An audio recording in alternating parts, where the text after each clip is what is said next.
Aujourd'hui, nous voulions faire une petite vidéo pour vous présenter la mise en place des essais contre les TRIPS en utilisant donc des médiateurs chimiques. Les médiateurs chimiques, ce sont des odeurs qu'on va utiliser pour perturber le comportement des TRIPS adultes. Dans le cadre de cet essai LC2, l'objectif est d'améliorer la capture des TRIPS sur les bandes engluées bleues qui sont derrière nous. Pour cela, en fait, le TRIPS, quand il va se déplacer dans un environnement, notamment dans une culture, il va utiliser des signaux visuels, notamment les couleurs, et des signaux olfactifs qui vont lui permettre de localiser sa plante hôte. Nous, avec ces essais, ce qu'on veut faire, c'est perturber un peu son comportement.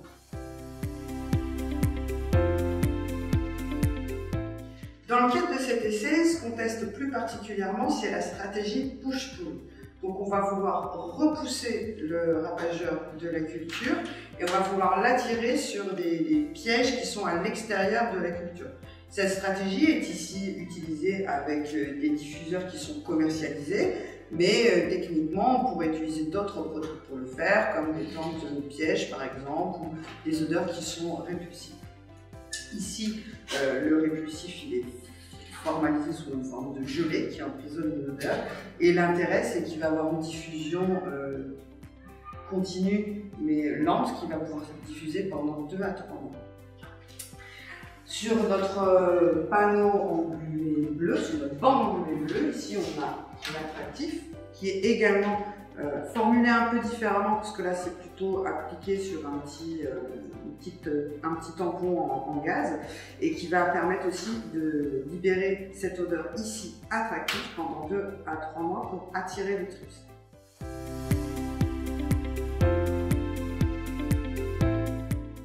Alors la question va être aussi de savoir comment on dispose ces attractifs et ces répulsifs au sein de la culture.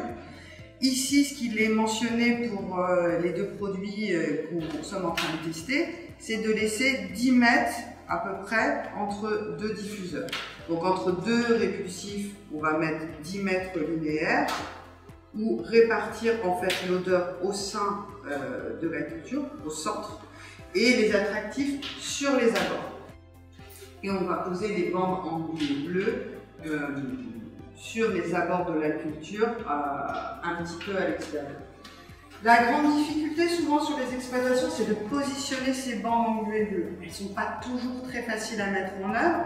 L'intérêt par contre, c'est qu'une fois que vous les avez positionnées, vous pouvez les laisser pendant 6 mois. Ça colle bien, ça colle un ensemble de diptères et beaucoup de mouches, et puis on va retrouver certains les TRIPS qui sont positionnés un petit peu partout sur cette bande. Ici, le système qu'on a choisi, c'est comme une grande pince en fait, alimentaire qu'on va positionner sur le poteau qui va permettre de bien mettre en place la bande engluée. Ici, en fait, vous voyez, dès que je déclipse, c'est une pince alimentaire comme ça. Hop, vous mettez la bande engluée, vous revenez ici et vous appliquez et ça permet de tendre la bande. C'est un système que nous avons testé depuis 2 années, sur lequel nous sommes plutôt satisfaits. Vous pouvez à la fois l'accrocher sur des poteaux de serre avec des colliers de serrage, ou sur des poteaux métalliques ou des poteaux de bois en fonction de ce que vous avez à disposition. Alors, comment on met en place ce diffuseur? En fait, la plupart du temps, les odeurs, elles sont formulées sous forme de diffuseurs qui peuvent être variables en fonction des odeurs, et il y a souvent une petite couche qu'il faut enlever et qui limite la diffusion de l'odeur pendant le transport après la fabrication. Ici, donc, vous avez ce même diffuseur, il suffit en fait de corner la partie supérieure et d'enlever l'opercule métallique, et après vous obtenez ceci, donc l'odeur va diffuser à travers ce plastique micro-perforé. Ça, aujourd'hui, c'est le seul répulsif qui existe dans le commerce contre le TRIPS. Mais par contre, pour les diffuseurs, vous avez différents types de formulations. Donc, celui qu'on utilise dans l'essai, c'est celui-là. C'est un disque qui va être imprégné d'une odeur. Sur le même principe, vous allez enlever l'opercule argenté en dessous. Vous avez ce type de diffuseur qui est un autre type d'opercule. Ici, vous avez un tampon à l'intérieur en fibre de coton qui va être imprégné l'odeur et un diffuseur rond. En fait, quand il est commercialisé, il est fermé comme ça. Il va juste falloir tirer au niveau du diffuseur et l'accrocher. La différente formulation que je vais vous présenter ici a un impact sur la durée de diffusion essentiellement du produit. Voici un troisième type de formulation. Ici, c'est sous forme d'une seringue. La molécule attractive va être emprisonnée dans un mélange à base de cire qui va être déposé sur un bouchon qui va diffuser lentement en fondant. Et puis après, vous avez des diffusions plus classiques qu'on peut retrouver sur les diffuseurs comme les phéromones de lépidoptère, sur des petits bouchons en plastique qui, elles, en général, diffusent moins longtemps. Le projet EPSI2 est un projet casse-d'art démultiplication qui vise à accompagner les producteurs dans l'utilisation des médiateurs chimiques dans le cadre de stratégies de protection des cultures sous serre. Il est réalisé avec d'autres partenaires, un laboratoire d'écologie chimique qui s'appelle Agriodor et qui mène des essais plutôt sur l'insecte et la formulation des produits. Un autre institut technique, le CTIFL, qui mène des essais en fruits et légumes, notamment en culture de poivrons, pour compléter les données qu'on obtient en horticulture. Et enfin, l'Université de Bordeaux, qui travaille plutôt sur les aspects socio-économiques et qui nous accompagne à la réalisation d'une enquête et pour connaître les freins et les motivations à l'utilisation de ce genre de stratégie chez les producteurs. Dans le cadre de ce projet, à Astrodor Sud-Ouest, on a voulu tester différentes molécules qui existaient sur le marché. Donc on a d'abord sélectionné celles qui nous intéressaient et on a mis en place des essais à la station pour connaître l'efficacité de ces molécules dans le cadre de stratégies en comparaison à un témoin, mais aussi à des stratégies qui sont couramment utilisées à base de macro-organismes. En 2023, on a initié les premiers essais dans les serres d'Astrodor Sud-Ouest avec la mise au point du protocole d'expérimentation. Donc on a mis en comparaison 3 modalités, une modalité témoin, une modalité push-pull et une modalité push-pull plus acarien auxiliaire qui sont apportés en vrac tous les 15 jours. Dans le cadre de ces essais, on a inoculé dans un premier essai les adultes de trips pour imiter en fait une attaque de trips qui arriverait dans les serres. On a fait 2 apports à une semaine de 150 adultes Franklinella occidentalis qu'on a préalablement élevés dans les serres. On a introduit ces trips, alors ça correspond environ à 2 individus par plante. Et après, on les a laissés se développer dans la serre pendant 2 mois et voir comment ils se répartissaient et se comportaient. Au bout de 2 mois, on a regardé sur chacune des plantes combien on retrouvait d'individus, larves et adultes sur les plantes, et on obtient des bons résultats satisfaisants, à savoir dans la modalité push-pull plus acarien auxiliaire, on a environ une dizaine d'adultes, environ une vingtaine d'adultes dans la modalité push-pull et environ 80 dans la modalité témoin. Ces résultats sont intéressants, mais néanmoins ils ne se traduisent pas vraiment d'un point de vue esthétique et commercialisation de la plante. Si on regarde en fait ces cartographies qui représentent à 1 mois et à 2 mois la sévérité des dégâts sur l'ensemble des plantes de l'essai, on voit effectivement que le témoin est très attaqué, mais en fait dans les 2 autres modalités, l'attaque elle est quand même forte du fait de la forte pression initiale du ravageur dans les serres, et ça ne se traduit pas en termes de commercialisation. En 2023, on a donc mis en place un deuxième essai dans lequel on a réitéré ces 3 modalités, sauf qu'on a remplacé l'inoculation par une contamination naturelle qui s'est faite dans les serres au préalable, et on a ensuite réparti les plantes contaminées de manière homogène dans l'essai pour voir comment ça se traduisait en termes d'attaque. Et on a, en termes d'efficacité sur les plantes après 2 mois d'essai, on a des schémas qui sont comparables en termes d'efficacité, mais surtout ça se traduit d'un point de vue dégâts, dommages et d'un point de vue surtout commercialisation des plantes par une très bonne efficacité, notamment sur la modalité push-pull plus en sur ski.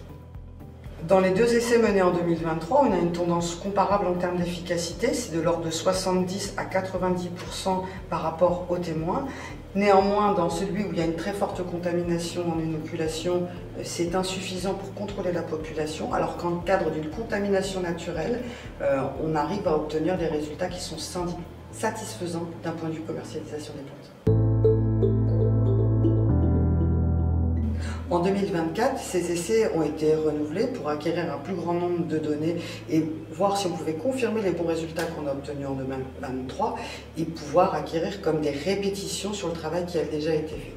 On a néanmoins changé une petite chose. La meilleure modalité de l'essai 2023, c'était push-pull plus acarien auxiliaire. Néanmoins, ça ne correspondait pas forcément à une pratique sur entreprise.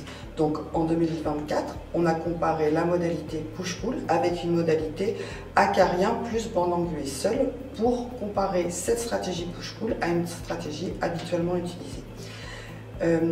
En fait, il faut voir qu'aujourd'hui, même si cette stratégie à base d'acarien auxiliaire et de bande engluée, elle est satisfaisante, elle est un peu trop chère économiquement pour pouvoir être largement diffusée sur les entreprises. Faire un lâcher d'acarien auxiliaire, c'est à peu près 22 centimes d'euros du mètre carré par rapport et il faut en réaliser tous les 15 jours. En comparaison, l'apport de médiateur chimique va coûter environ 14 centimes du mètre carré pour 2 mois d'application. Donc il y a économiquement un vrai intérêt à pouvoir développer ce genre de stratégie dans les entreprises. Donc dans ce compartiment-là, par exemple, c'est la modalité témoin. Donc on a mis en place les verveines selon un espacement un peu large, mais qui nous permet d'étudier aussi la distance par rapport au comportement des trips. Dans chacun des essais, on a inoculé un certain nombre de trips pour qu'on ait le même nombre de trips et qu'on compare entre les différentes modalités. Vous pouvez voir ici aussi que dans cette modalité-là, on a mis une bande de papier craft histoire de cacher la couleur du compartiment d'à côté pour pas qu'il y ait cette attraction de la couleur.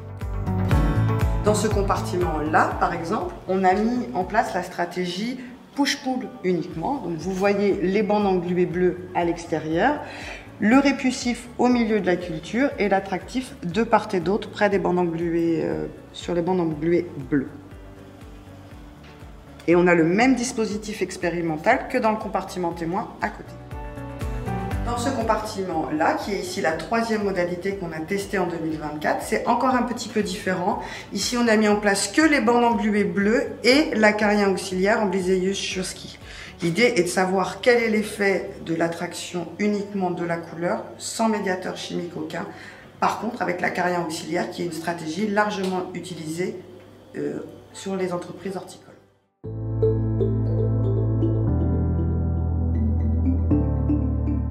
Nous sommes ici dans le compartiment témoin et je voulais vous montrer un peu comment on note les dégâts qui sont liés aux trips. On voit ici sur les feuilles des pigmentations importantes et avancées en fait au niveau des feuilles. Bon, là, ça fait plus de 2 mois que le trips a été introduit dans les cultures. Donc on voit c'est des petites dépigmentations argentées qui sont présentes un peu partout. Et ce qu'on va regarder aussi surtout, ça va être les dégâts sur la fleur, qui est la phase importante de commercialisation.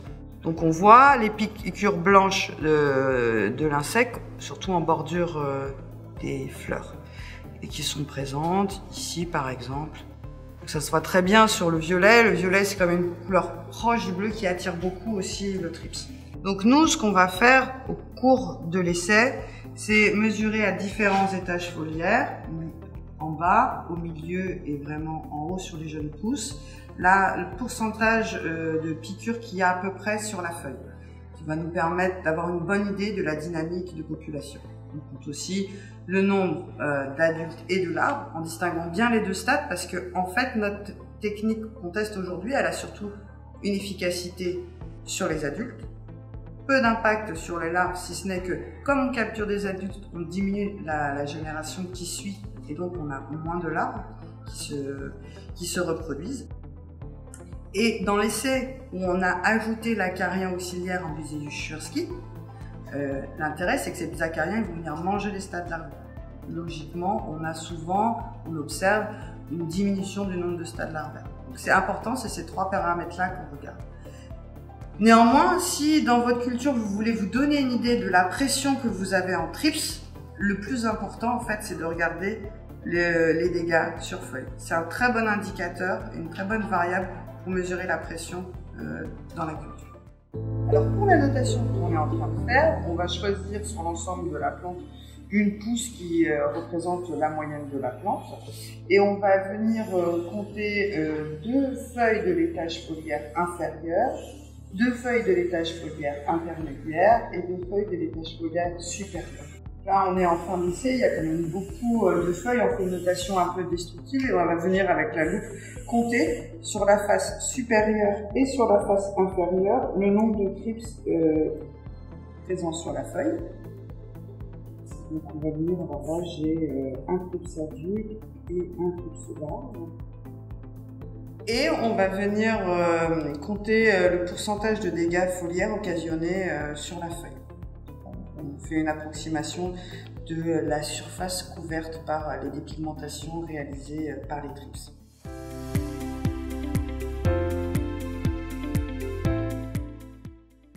Bonjour, je m'appelle Clara Heitzmann, je suis en 3e année d'école d'ingénieur à Nancy, à l'ENSAIA, et j'étais en spécialité protection des cultures. Donc j'ai fait mon stage de fin d'études ici à Astre d'Or où j'ai travaillé sur le projet LC2. Je travaillais sur 3 actions.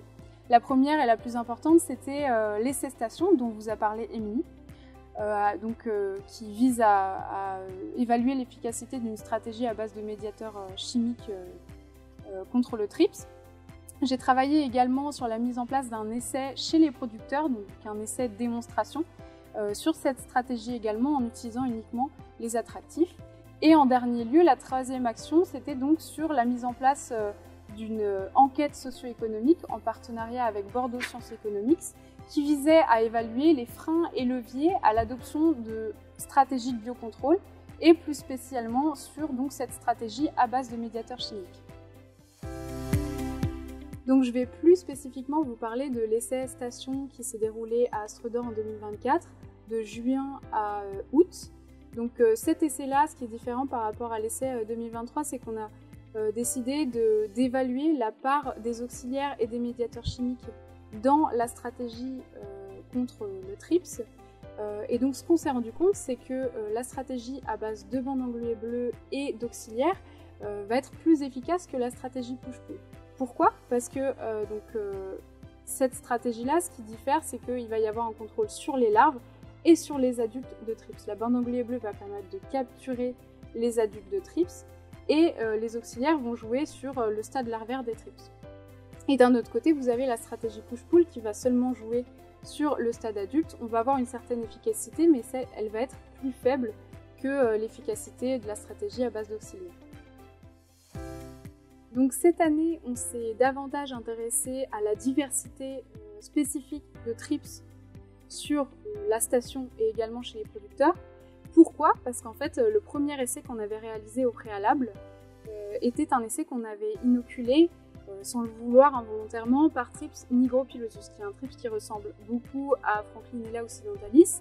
Et il faut savoir que ce TRIPS-là, c'est un TRIPS qui va être un TRIPS du feuillage, donc il se déplace très peu, mais surtout il ne fait aucun dégât sur fleurs et il n'est pas logé dans les fleurs. Donc la stratégie push-pull va beaucoup moins fonctionner pour ce genre de TRIPS-là, parce que l'attractif est à base d'odeur florale.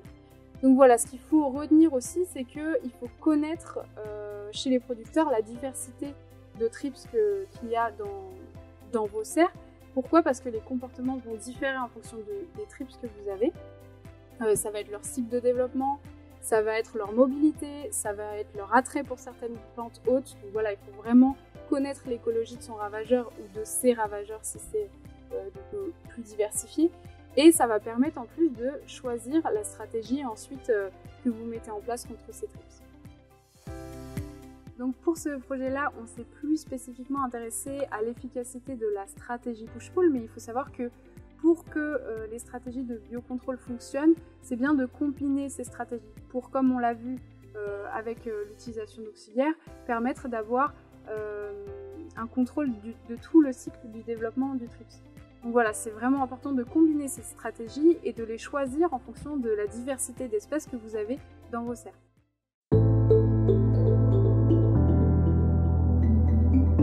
Pour conclure sur l'essai LC2 à mi-parcours, on peut dire à partir des essais d'expérimentation qu'on a accumulé un certain nombre de données qui vont dans le sens de l'intérêt d'utiliser des médiateurs chimiques pour lutter contre le TRIPS adulte, mais comme l'a dit Clara, ce n'est qu'une solution complémentaire par rapport à la lutte biologique et les macro-organismes qu'on utilise actuellement.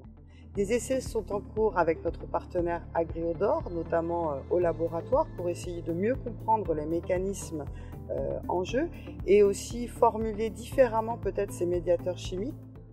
Au vu aussi de ces résultats, on a pu mener des essais avec notre partenaire du CTIFL sur culture de poivrons. Donc ces essais ils sont complémentaires de ceux menés sur verveine à Astre d'Or et ils donnent des résultats qui vont dans le même sens, à savoir une amélioration de la capture des adultes et une limitation des dégâts sur les plantes. Et enfin, pour adopter ce genre de pratique sur les exploitations, on a mené d'autres actions en complément pour démultiplier l'adoption de ces pratiques, notamment via une enquête qui a été initiée cette année avec l'Université de Bordeaux sur les aspects socio-économiques. Enquête à laquelle je vous propose de participer. On attend en effet de pouvoir partager avec vous les pratiques que vous avez mises en place pour essayer d'améliorer notre dispositif et qu'au quotidien, ça soit plus facile pour vous à adopter comme type de pratique. Et enfin, on a mis en place également des essais en entreprise, actuellement chez 2 horticulteurs du Sud-Ouest, pour voir comment cette pratique s'inscrit au quotidien dans des cultures ici de cyclamène et de chrysanthème. Et puis ces essais vont se poursuivre sur 2025, notamment sur tous les aspects démultiplication et les aspects laboratoires, pour continuer à comprendre comment ce mécanisme de push-pull et l'utilisation de ces médiateurs chimiques peuvent nous aider à lutter contre le TRIPS.